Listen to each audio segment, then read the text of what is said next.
because it was so profound an experience, I couldn't forget, because that was the first time they said in 1,000 years that something that extraordinary was going to happen. Suddenly I looked at it and I said, oh, well, that's what the story is.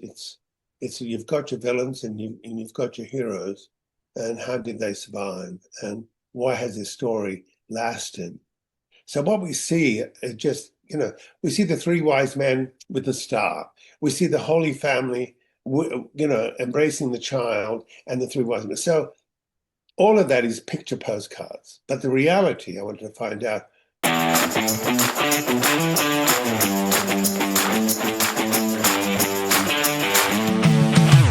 Welcome back to Flavor Report, part of dailyovation.com.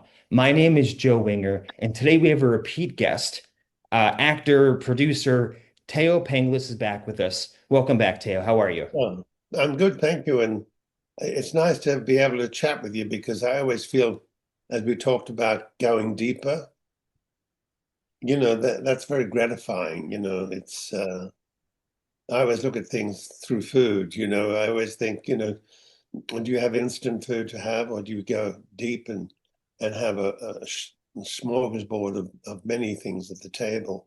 And so I think in storytelling, it is about a wide vision of things. And I said, the more interesting that the way you hold an interview or you hold an audience, because I've been in front of storytellers, is how do you tell a story? Well said. Because Well, a lot of people can be boring.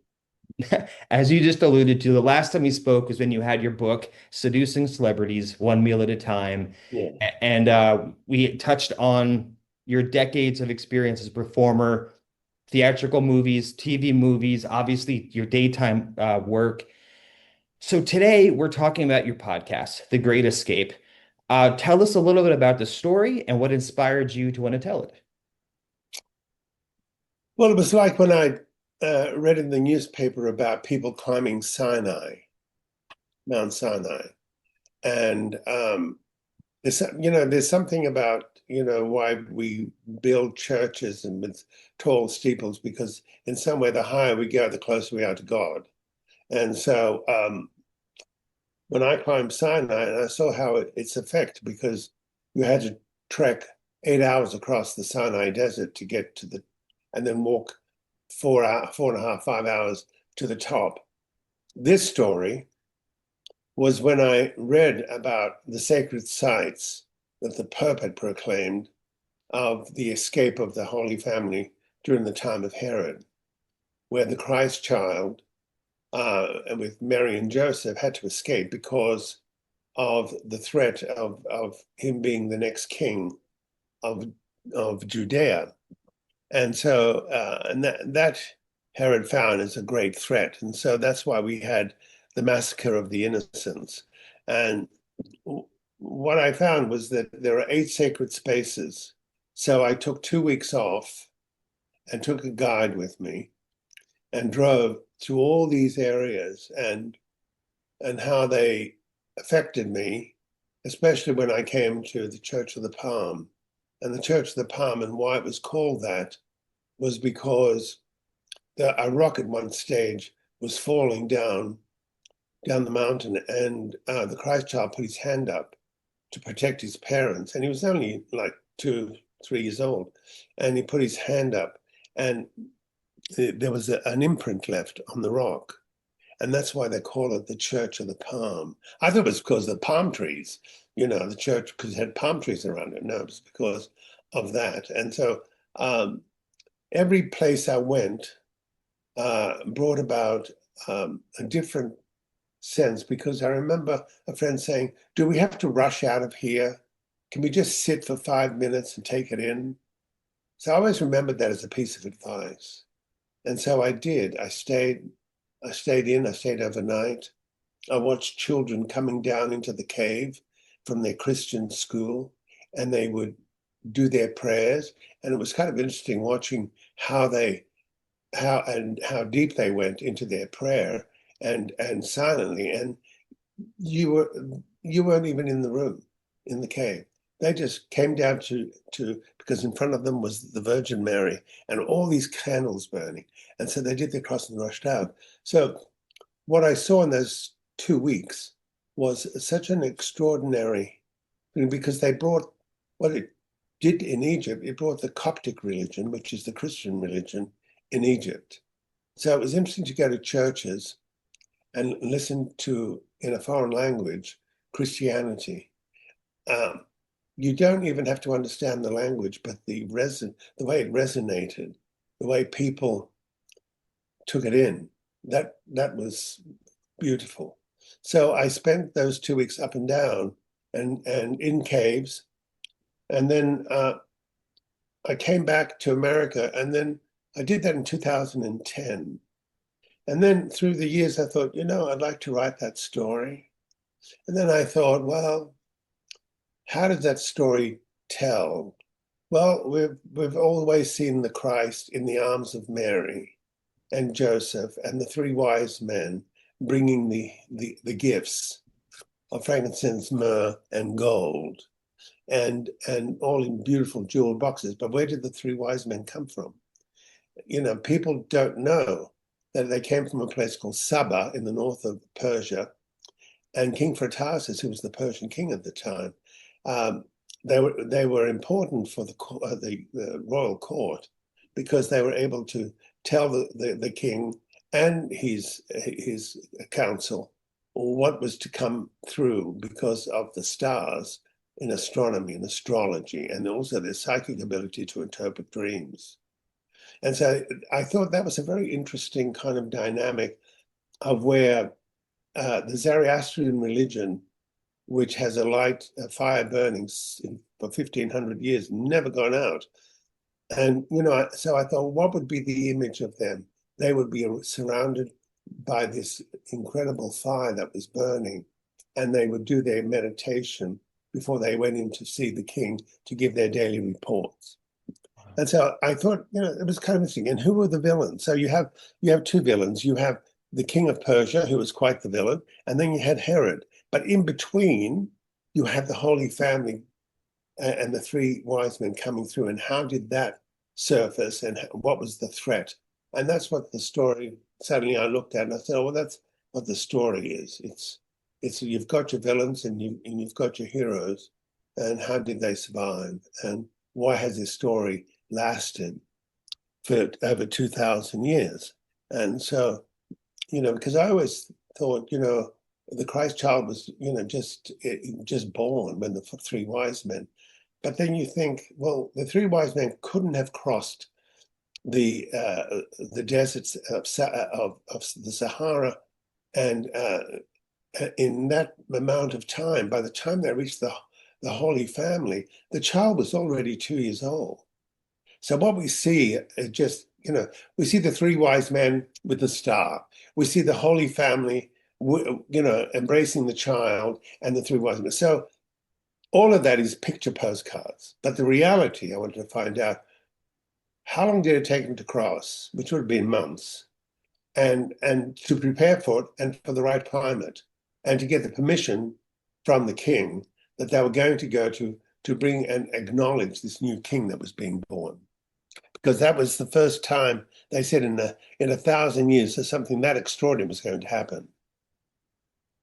So I found that to be a really interesting story. And the way it's told via podcast, I mean, one word that I think everyone would agree on, it's an epic story. So can you talk a little bit? I guess it's been 10 plus years since that in-person visit.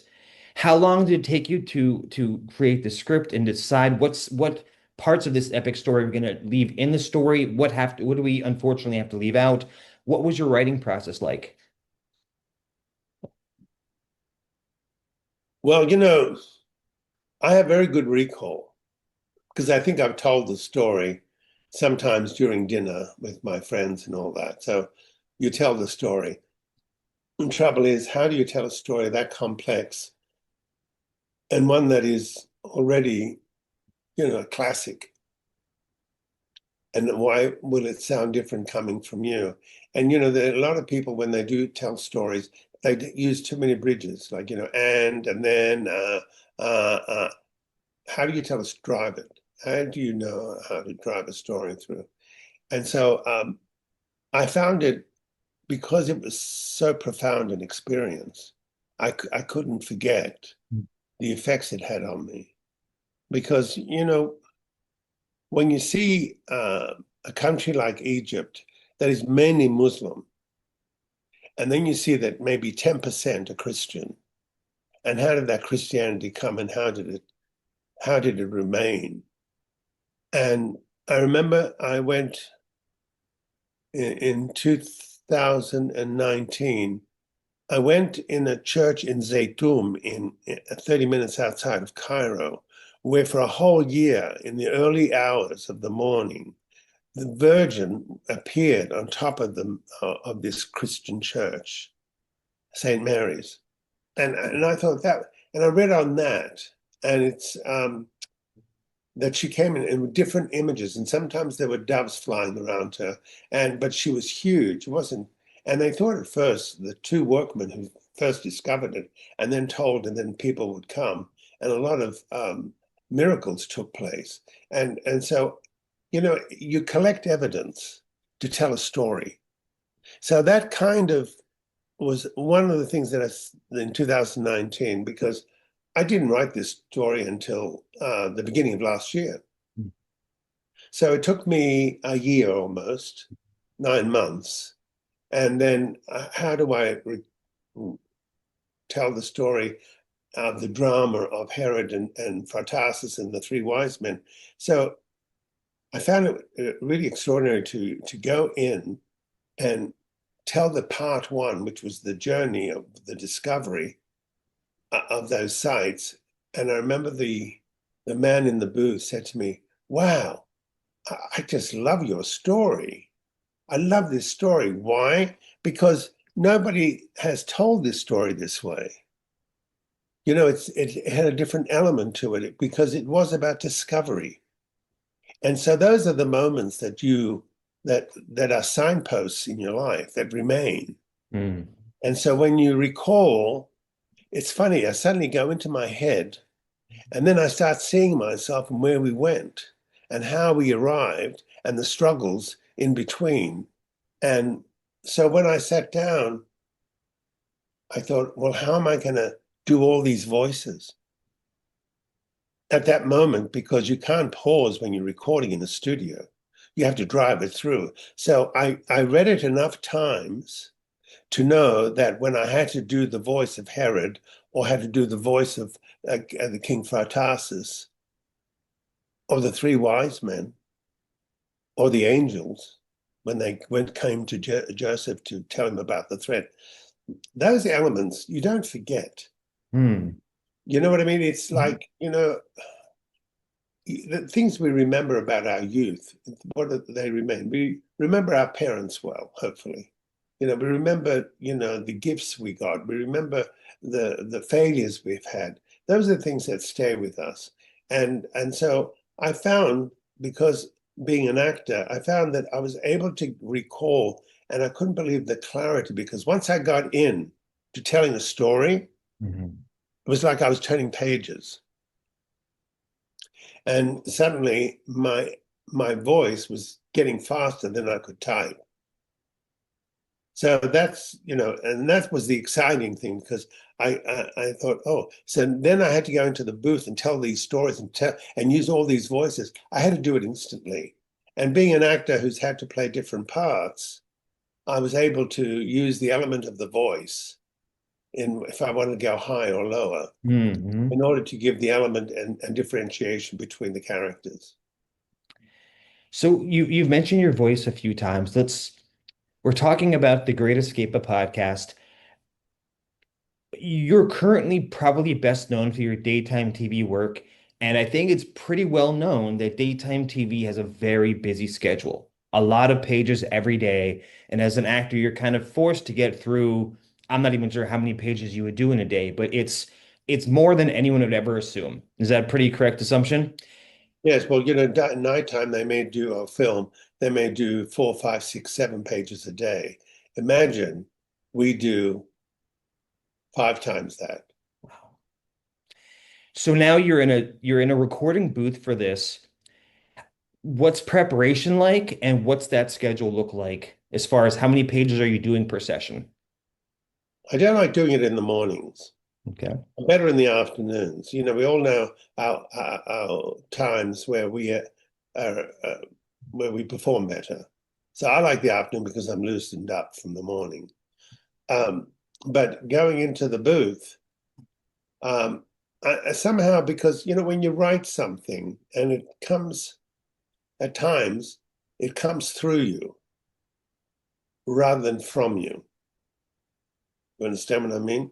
Yes. Because when it comes from you, you're manipulating it because it's coming out of the ego. When it's coming through you, then there is a voice that's part of your subconscious that is telling you, but sometimes driving it too fast and you can even keep up. So the same thing when you have to play the characters and you've got like, 6 characters to voice that day and keep on top of it and make it exciting enough where you don't have to sort of stop and say, oh, I made an error. So the language, you have to be able to tell the story and be able to be fluent in the way you speak, because sometimes you trip, and sometimes the ego will come in and say, "Oh God, you're doing well," and then suddenly you're out of it. The element is to stay focused. The focus is very important, and also the drive to go through it. So I knew the exciting parts of it because I'd written it, and because of that, and having read it many times over, I was prepared. Because you learn that as an actor, you have to go, if you're going anywhere, you've got to prepare. If you're going to, like, I've emceed evenings and the Greek balls and all that, I have to tell a story. You have to go in prepared. I mean, I've seen people come in and do it and they're not prepared and they wonder what happened. So to me, it's very important that when I finish, I can go out and say, that went well. Was it done well? I'm not interested in failure. Is your preparation for a performance, is it a very similar process, whether there's a camera involved or it's strictly audio? Same Yeah. thing, or are there differentiators? No, it's the same.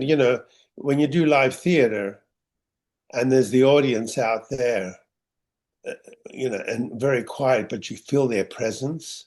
The idea is you don't go down to an audience, you bring the audience up to you.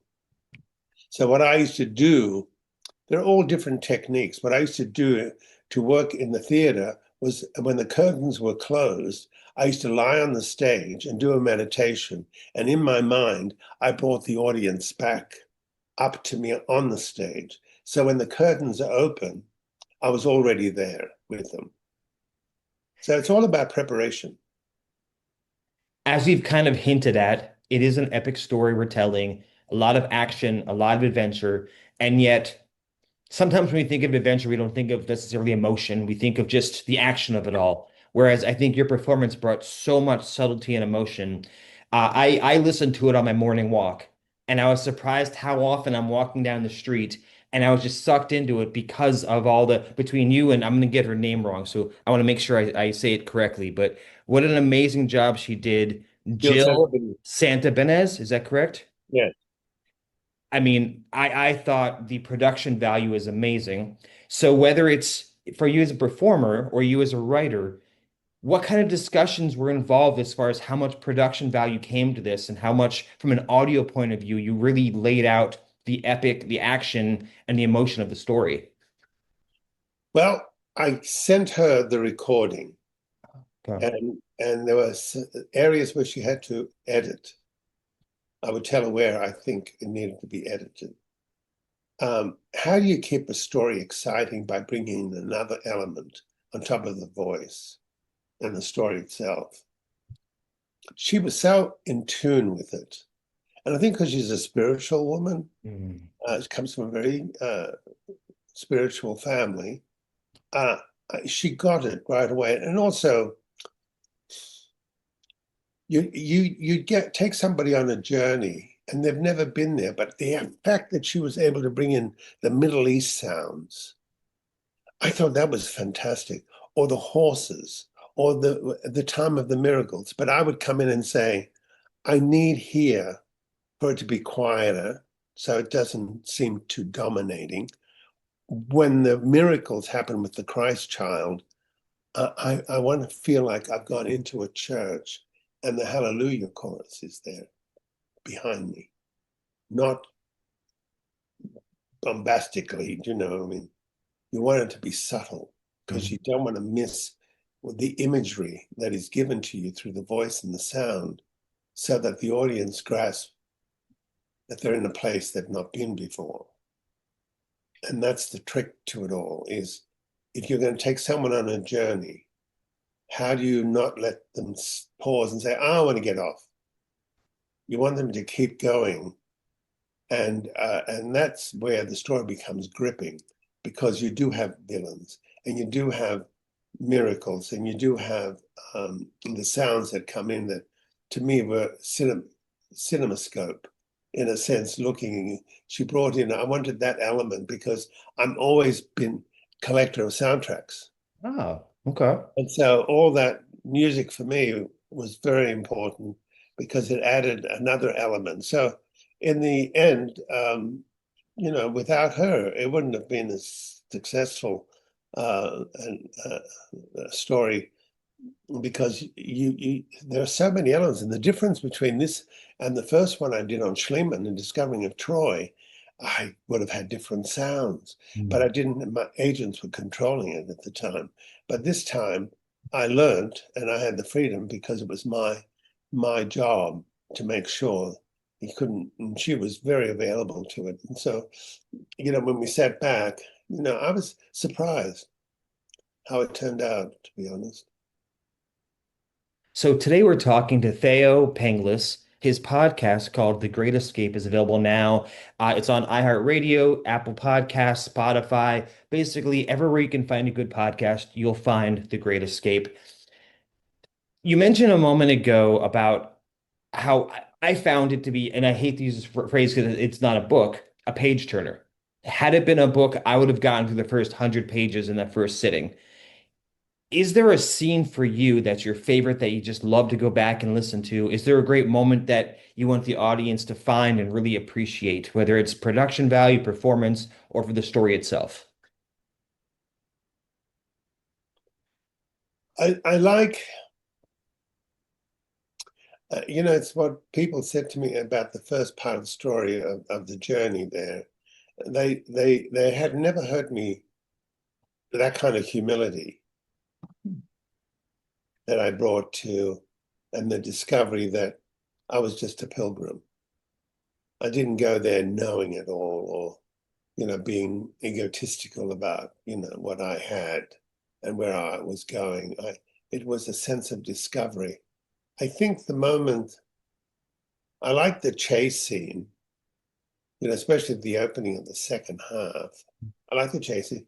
I mean, I also like the wise men when we had them for the first time. They're brought to light, and how they're surrounding this cauldron, and what they're discovering, so that there was an element of where one understood the other. So when they realized that the king was feeling threatened, his dream was about someone usurping his crown, how they had to almost change the subject and give him something profound like what they saw in astrology and astronomy. I thought the miracle, that Christ, the first miracle as a child, what he did, it was very poignant for me, because I discovered something within myself, that I thought, well, how would this miracle be performed? And the innocence of the shepherd and the lamb, and the threat of them escaping and coming into a place called Heliopolis. And then, of course, I remember that I wanted the music to sound so spiritual. I suppose that's one of my favorite moments. But what I found when I went to Heliopolis the first time was that there was nothing there except, all these Corinthian columns from during the time of the Greeks. And some of them had fallen to the ground, collapsed. But where were the statues?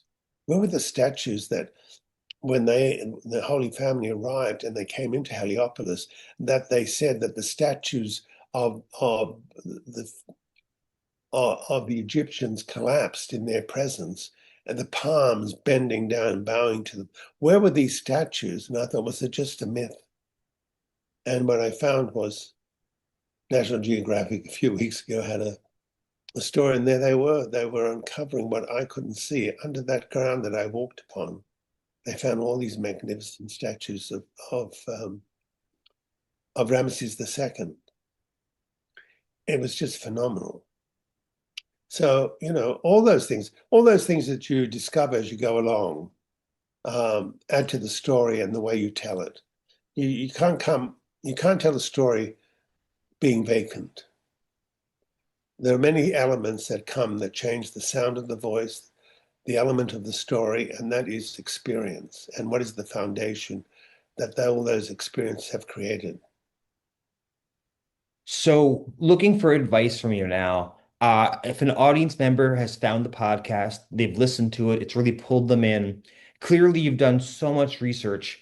Someone who has listened to all of the show, is there any research out there that you'd recommend if they want to learn more about the story that you really that really inspired you when you're telling the story? Any specific, whether it's YouTube or books or magazines, anything that really inspired you as you were telling the story? You know, it, it's very personal. Um, what I choose to do and discover came from my beliefs and my curiosity. I can't say, I mean, the internet is full of, well, you can go, we used to go to the library and open a book to do research. Now you just go onto the internet and all the information's there. But what my stories were about were personal experiences.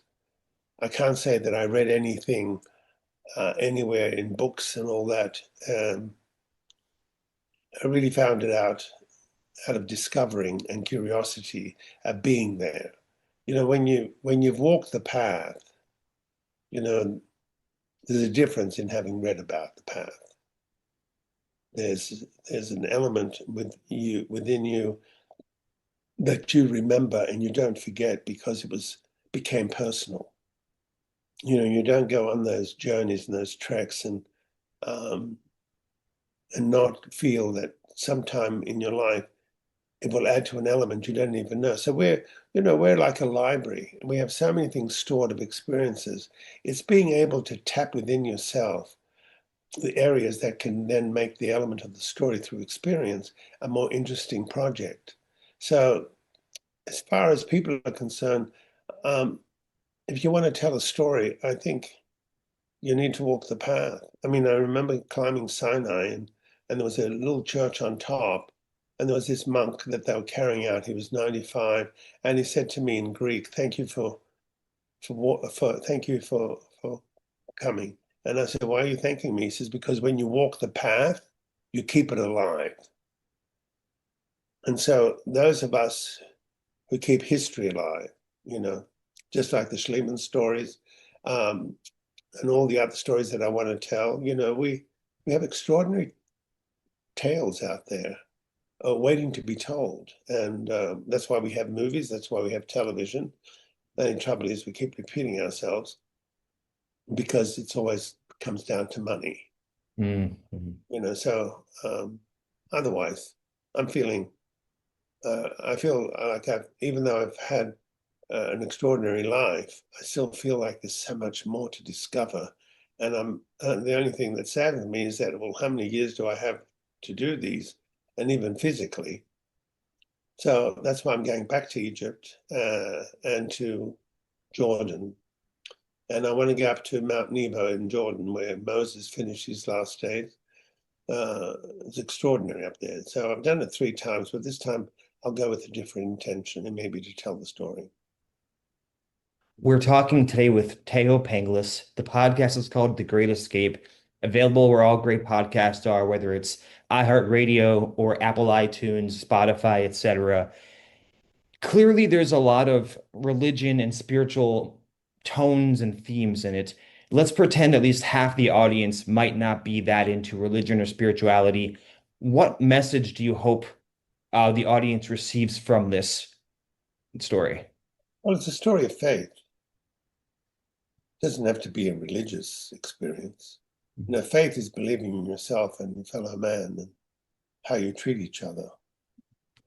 I think the deeper we go within ourselves to really understand that the being that we are is in the way we will then understand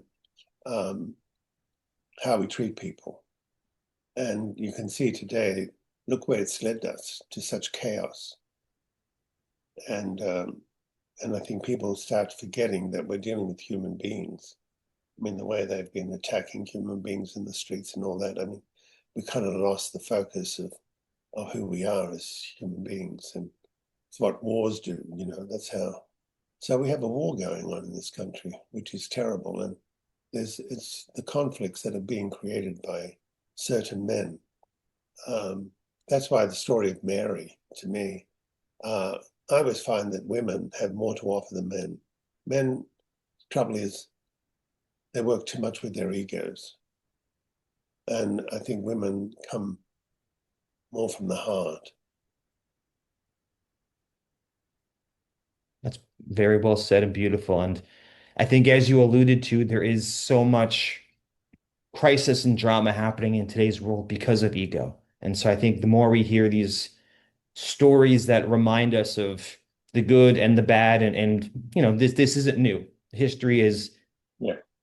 recycles often.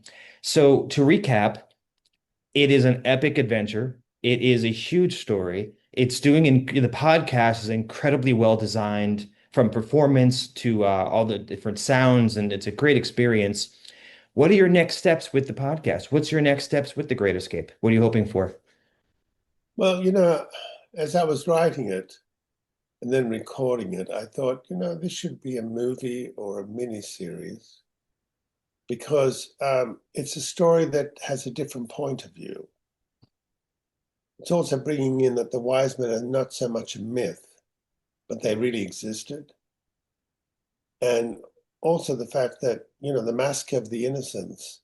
I mean, there's now, I've seen on the internet where there is an area where all these little skulls are there. And I thought, what could that be? And I found out these were the remains of the mask of the innocence. I mean, they slaughtered a lot of young boys under the age of 2. And, that I just think the whole idea, I mean, we've seen stories on Herod and that, but to me, putting all these elements together and also the beauty of that we have when we have Easter and Christmas, it's interesting that when people come together at those times and how we try to be kind to each other and celebrate with each other.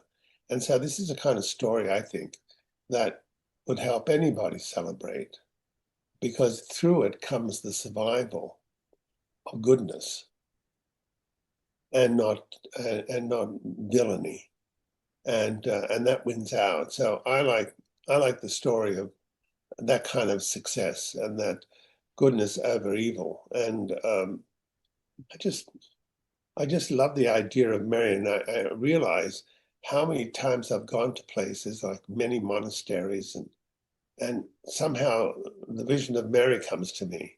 Even icons in churches, I always see Mary. I mean, I remember when I was in my early 20s and I used to go to St. Patrick's Cathedral in New York. I always went in the back because there was a statue of Mary there.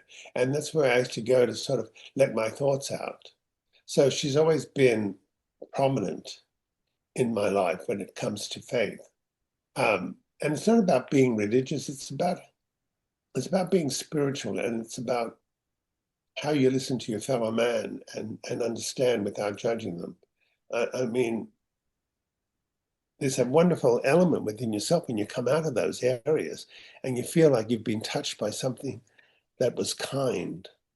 It's like lighting a candle. There's something beautiful that the energy that comes off a candle, the way the light flickers, the way, icons, even though they're, because I remember someone in Jewish said to me, why do you have to use an icon to reach God. We don't. And I said, well, I didn't know you had a direct link to God. So it doesn't matter how you get there, as long as you do get there and it makes you feel better than when you didn't go in. So I think, for me, that I think it's a very visual experience too on top of it. And I like the idea that at Christmas time you can tell this story because in the end, the story of the Holy Family and the three wise men is a very positive influence of faith and kindness and giving. You know, it's the giving that the wise men give to the Holy Family that helps them survive those years, 4.5 years they were in Egypt. And so, you know, the story of giving is kind of rare because what we do mostly in life, we're always taking away or destroying. I you have a, obviously with your career, you know this, but you have such a gift with your voice of helping an audience just get shivers because I was absolutely not expecting to feel shivers right now. And yet you just by expressing yourself, I'm over here verklempt. And so we've covered a lot. My question is there anything about this podcast right now that we haven't covered that you'd like to share with the audience today? Well, I think everyone who listens to it, I mean, I've had some actors from the show listen to it, and I think they're surprised. I have friends in Australia that listen to it. Um, I think everybody will get something different out of it because everything we discover is about where we're at the time. Mm. And, you know, listen, storytelling is a wonderful thing. It's been there since the beginning of time.